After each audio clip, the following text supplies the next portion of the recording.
मुख्यमंत्री नीतीश कुमार के बेटे निशांत के समर्थन में पार्टी कार्यालय के बाहर पोस्टर लगा दिया है। पोस्टरों पर लिखा है, बिहार की मांग सुन लिए निशांत।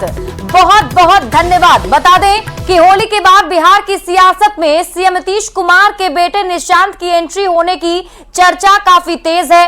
पार्टी नेताओं का मानना है कि निशांत राजनीति में आएंगे और जेडीयू को आगे बढ़ाएंगे।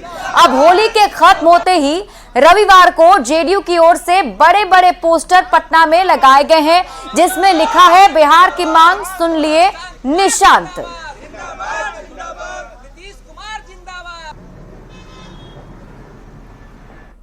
वहीं बिहार में कांग्रेस ने नौकरी दो पलायन रोको यात्रा शुरू कर दी है। पश्चिम चंपारण के भितिहरवा से इसकी शुरुआत हुई।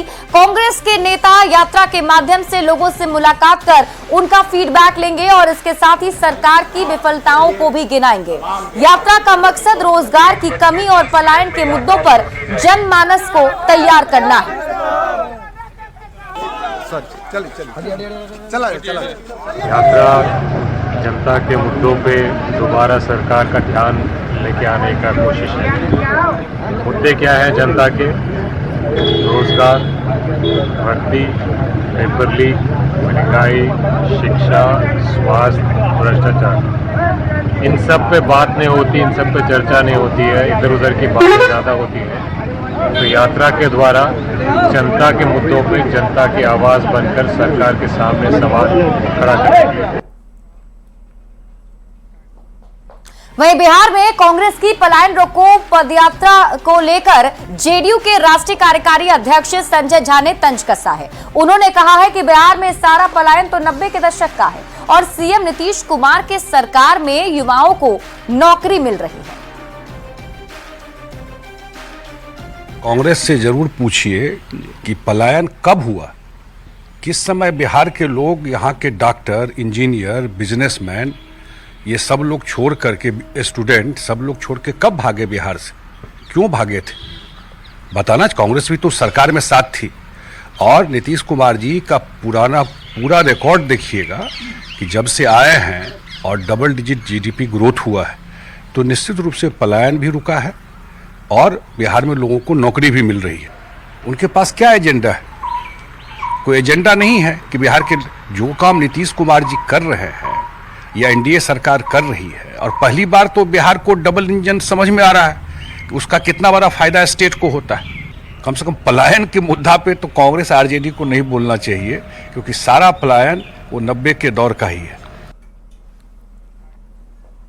और बिहार में कांग्रेस ने नौकरी दो पलायन रोको यात्रा शुरू की है। कांग्रेस की इस पदयात्रा पर बिहार की सियासत भी गर्मा गई है।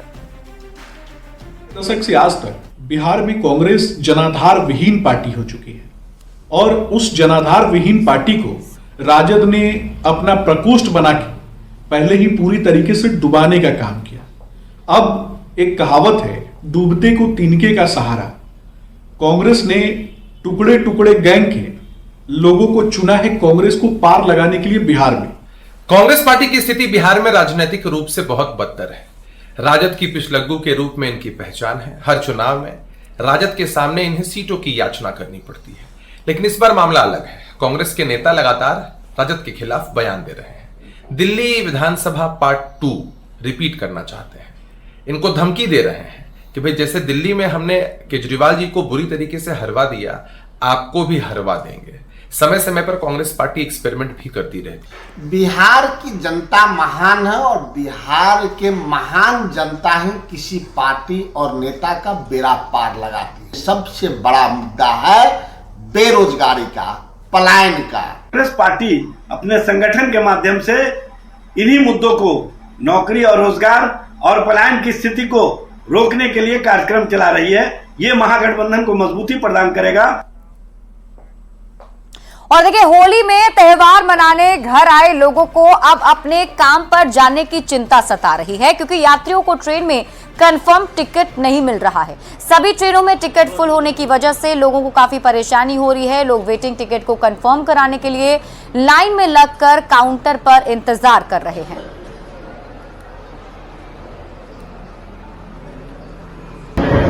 घर पे आए थे फेस्टिवल में, होली में, अब जा रहे हैं। टिकट थी मगर वो वेटिंग में है, इसलिए लगे हुए हैं, तत्काल में मिल जाएगा तो चले जाएंगे। और न्यूज 18 की मुहिम का एक बार फिर से असर हुआ है। दानापुर की छात्रा खुशबू अब साइंस पढ़ेगी। केंद्रीय शिक्षा मंत्री धर्मेंद्र प्रधान ने खुशबू से बात कर हर संभव मदद का भरोसा दिया है। खुशबू का अब साइंस में दाखिला होगा। 2025-27 के सत्र में खुशबू का बायोलॉजी में एडमिशन होगा। केंद्रीय शिक्षा मंत्री धर्मेंद्र प्रधान ने पटना के डीएम डॉक्टर चंद्रशेखर को निर्देश दिए, जिसके बाद छात्रा की परिजनों से डीएम ने बातचीत की। डीएम ने कहा है कि मजबूती से खुशबू को बिहार सरकार का साथ मिलेगा। केंद्र और राज्य सरकार की सभी योजनाओं का लाभ मिलेगा। एसडीएम दानापुर और डीईओ को पर्यवेक्षण को निर्देश दिए गए हैं और इसी साल अब आर्ट्स की खुशबू का साइंस में दाखिला होगा। Yes sir. बिल्कुल बनोगे। Yes sir. प्रभु के आशीर्वाद आपके ऊपर है। आपकी वीडियो देश ने देखा है। आपकी चिंता न करो, बिहार शासन आपके साथ है। प्रधानमंत्री नरेंद्र मोदी जी और नीतीश कुमार जी दोनों आपको पढ़ाएंगे। अभी तो आप साइंस में पढ़ोगे ना? Yes sir. अभी मेरे कल जिला कलेक्टर महोदय से चर्चा हुई। उन्होंने कहा है कि आपका साइंस में अभी दाखिला वो करेंगे। बिल्कुल उनकी। आप कहाँ करोगे दाखिला साइंस में? सर जहाँ अच्छा कॉलेज हो ये सब उसी में करवा लेंगे। बस कल कह रहे थे डीएम साहब चंद्रशेखर जी, और एसडीएम मैडम की सफर पर रहना, वो कर देंगे और आप पढ़ो। फिर आपको आपकी जैसे ही आगे आगे आपका पढ़ाई होगा, आप जैसे अच्छा मेडिकल में पढ़ो। आप भी बेटा है नीट की तैयारी अभी से शुरू करो और आप सभी के शुभेच्छाएं। आप चिंता ना करो। देश की बेटियों को मोदी जी की शासन में और बिहार में तो नीतीश जी ने बहुत चिंता की बेटियों के बारे में। आप भरोसा रखो और कोरोना लगा नहीं। बाप पिताजी का जो सीमा था उन्होंने किया, वो भी अच्छे हैं। मन में कोई बात नहीं रखा, आगे बढ़ो बेटा। ठीक है? मेरे को अच्छा लगा आपसे बात करने के कारण, और आप मेरा शुभेच्छा है पूरा। ठीक है, ठीक है, थैंक यू। फोकस होगा, पढ़ाई पर फोकस होगा। जब उजागर करना है तो पढ़ाई पर फोकस करना है ना। घर में रहेंगे तो खाना बनाना रहेगा 3 टाइम, उसके बाद सबको खाना भी देना होगा, उसके चाय बनाओ, ये करो वो करे, ये सब करते रह जाएंगे तो पढ़ेंगे कब और आगे बढ़ेंगे कब? जिंदगी भर यही करे। बिल्कुल, देखिए अपनी बातों को कितने जोरदार तरीके से खुशबू रख रही है। साफ तौर पे कह रही है अगर परिवार के साथ रहेंगे तो 3 टाइम खाना बनाएंगे, सबको खाना खिलाएंगे, फिर पढ़ाई कब करेंगे। पटना के डीएम ने केंद्रीय शिक्षा मंत्री से बातचीत की है। निर्देश भी आपकी बात हुई है केंद्रीय शिक्षा मंत्री से और निर्देश भी पटना के डीएम ने दे दिया है कि खुशबू बायोलॉजी पढ़े। कैसा लग रहा है? बहुत अच्छा लग रहा है। उन्होंने कहा है कि खुशबू को बायोलॉजी पढ़ना है तो पढ़ाएंगे। हाँ वो पढ़ाएंगे। बात हुई थी आपकी? हाँ आज हुई है। क्या बोला था डीएम सर ने? कि अच्छा कॉलेज देखकर जिसमें लैब ये सब अच्छा उसमें ही एडमिशन करवा देंगे ताकि अच्छी तरह से पढ़ सके। पैसे नहीं है आपके पास, आपने बताया था? हाँ बताए थे ना, उनसे फोन पर बताया था आपने ये बात? क्या बोला था उन्होंने? कि वो पूरा खर्चा उठाएंगे। अच्छा, जिलाधिकारी ने कहा, डीएम ने कहा कि वो खर्चा उठाएंगे पूरा। हाँ। लेकिन आपको पढ़ाएंगे। हाँ। क्या आपने बोला? कौन सा विषय लेने वाली हैं आप? बायोलॉजी से। बायोलॉजी से करोगी, तभी डॉक्टर के वो जो राह है वो आसान होंगे। हाँ। तो मतलब उन्होंने कहा कि सारा खर्चा वो उठाएंगे, बस खुशबू को पढ़ाना है। हाँ।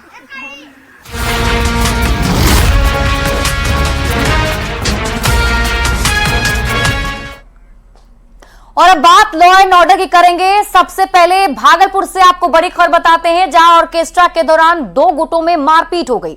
हिंसक झड़प में कई लोग जख्मी हो गए हैं। होलिका दहन समापन कार्यक्रम में बवाल मच गया। नाथनगर थाना क्षेत्र की घटना बताई जा रही है और इसका वीडियो भी सामने आया है। आपको बता दें कि भागलपुर में ऑर्केस्ट्रा के दौरान 2 गुटों में जमकर मारपीट हो गई। ये तस्वीरें आपके टीवी स्क्रीन पर जो दिखा रहे हैं, ये नाथनगर का बताया जा रहा है, जहां पर देखिए किस तरीके से एक दूसरे पर लाठी डंडे के साथ टूट पड़े हैं लोग। 2 गुट आपस में भिड़ गए। दरअसल होली का कार्यक्रम का समापन था और उसी में ऑर्केस्ट्रा का आयोजन किया गया था, जिसमें 2 गुटों के बीच हिंसक झड़प हो गई।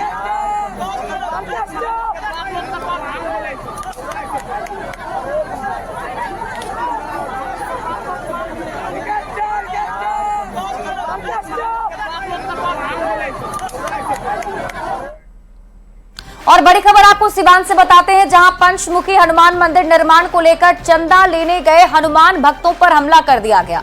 भगवा रंग देखकर इजमाली गांव में हमला किया गया है। गोपालगंज के मीरगंज थाने के बदरजीनी के रहने वाले हनुमान भक्त मंदिर निर्माण को लेकर चंदा मांगने जा रहे थे।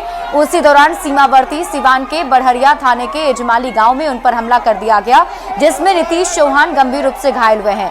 हनुमान भक्तों का आरोप है कि मस्जिद से ऐलान करके हमला किया गया। घटना के बाद से इलाके में तनाव है। भारी संख्या में पुलिस की टीम मौजूद है। 20 मार्च को बदरजीमी में हनुमान जी की प्राण प्रतिष्ठा और कलश यात्रा है। फिलहाल स्थिति सामान्य है। तनाव को देखते हुए पुलिस गांव में कैंप कर रही है। हमला और पथराव मामले में सिवान पुलिस और गोपालगंज की पुलिस अलर्ट मोड पर है। और खबर आपको गया से बताते हैं, जहां बेलगांज थाना क्षेत्र के समसपुर गांव में दो पक्ष में जमकर मारपीट हुई, जिसका वीडियो भी सामने आया है। और मारपीट में एक दंपति गंभीर रूप से घायल हो गया है, जिसे इलाज के लिए सामुदायिक स्वास्थ्य केंद्र में भर्ती कराया गया। बता दें कि बच्चों के विवाद में दबंगों ने दंपति को लाठियों से पीट दिया। फिलहाल 7 लोगों पर केस दर्ज किया गया है। आगे की जांच जारी है।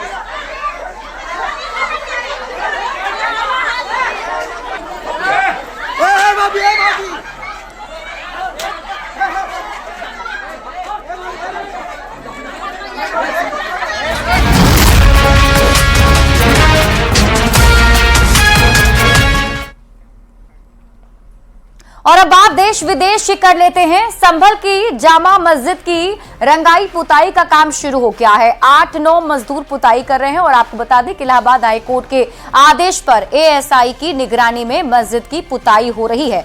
मुस्लिम पक्ष ने इसको लेकर हाईकोर्ट में याचिका दाखिल की थी, जिसके बाद ये कार्रवाई की जा रही है।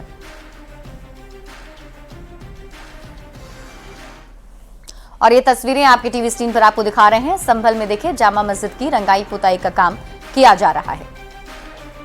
चुनाव हो रहा है, तो कब आए हैं आप लोग? अच्छा, कितने लोग लगे हैं काम में? 8-9 जने हैं सब। जामा मस्जिद तो बहुत बड़ी है, क्या लगता है कितने दिन में काम हो जाएगा ये? कितना दिन में हो जाएगा? बाहर का लगभग 8-10 दिन तो लग जाएगा। 8-10 दिन लग जाएंगे। अच्छा, इससे पहले भी ऐसा ही कि प्रॉपर्टी पे पुताई की है आप लोगों ने? नहीं, पहली बार आए हैं हम। कहाँ से आए हैं? जी, कहाँ पर है ये? थाना आयात नगर से आते हैं। हमने जब उनकी बात हुई हमसे, तो हमने उनको कहा कि यदि किसी भी प्रकार की कोई भी कभी भी आवश्यकता हो तो हम हमेशा तत्पर हैं। वैसे हमारी फोर्स भी हमेशा तैनात रहती है। जो एंट्री गेट है वहाँ पर भी है, बैक साइड में भी है, एग्जिट गेट के पास भी है। तो सब जगह पे हमारी जो फोर्स है वो तैनात रहती है। तो किसी प्रकार की कोई समस्या नहीं है। माननीय उच्च न्यायालय के जो निर्देश हैं उनकी पालना एएसआई करवा रही है। सर, सफेदी हो रही है पूरी? वो एएसआई का एक अपना एक तरह से टेक्निकल एक्सपर्टीज़ है इसके अंदर, क्योंकि एएसआई को किस तरह से करना है, क्या करना है, कैसा कलर करना है, क्या कॉम्बिनेशन होना, वो सब उनका अपना मैटर है।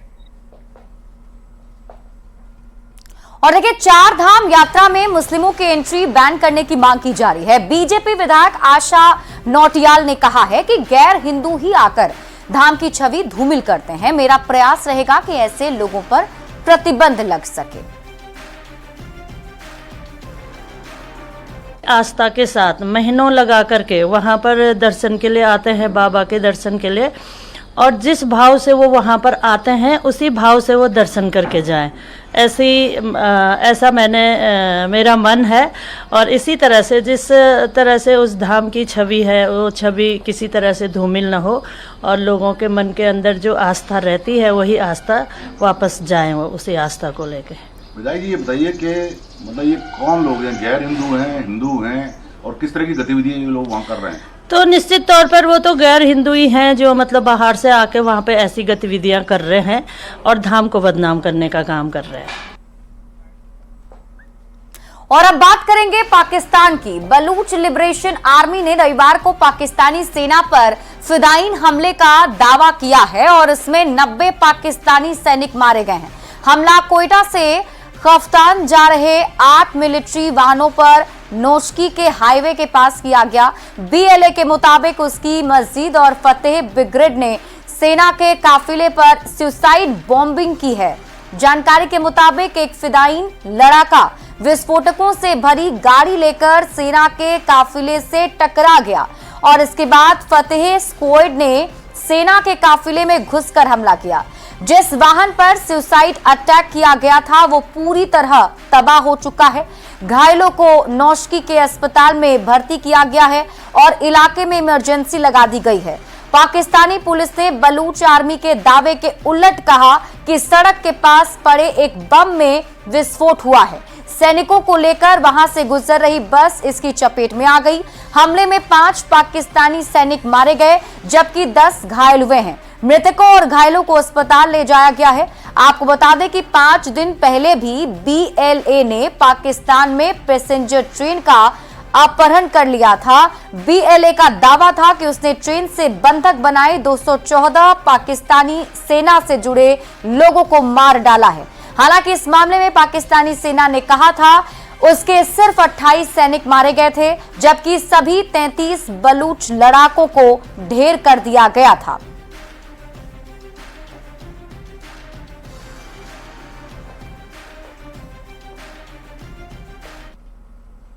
बढ़ेंगे आगे। इंटरनेशनल स्पेस सेंटर में फंसी सुनीता विलियम्स पर सस्पेंस खत्म होता दिख रहा है।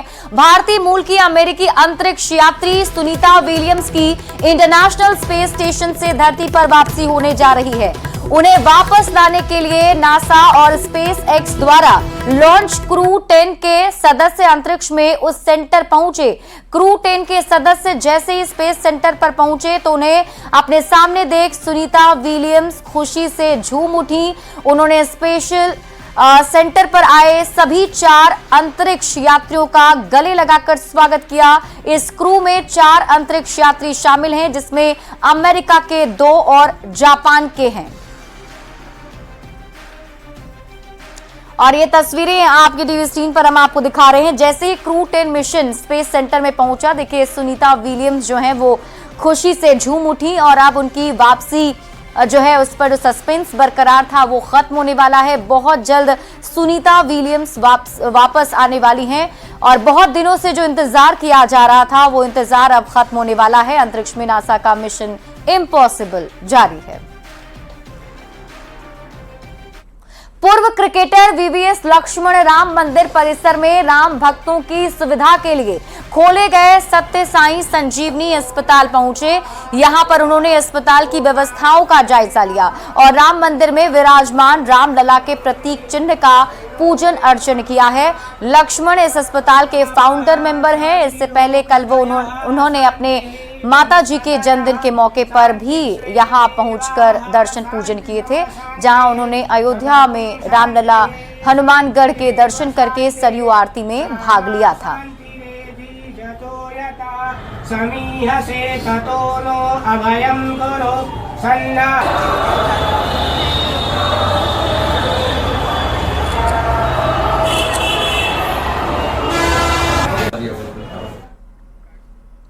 और फिलहाल इस बुलेटिन में अभी के लिए बस इतना ही। आप देखते रहिए न्यूज़ सिटी।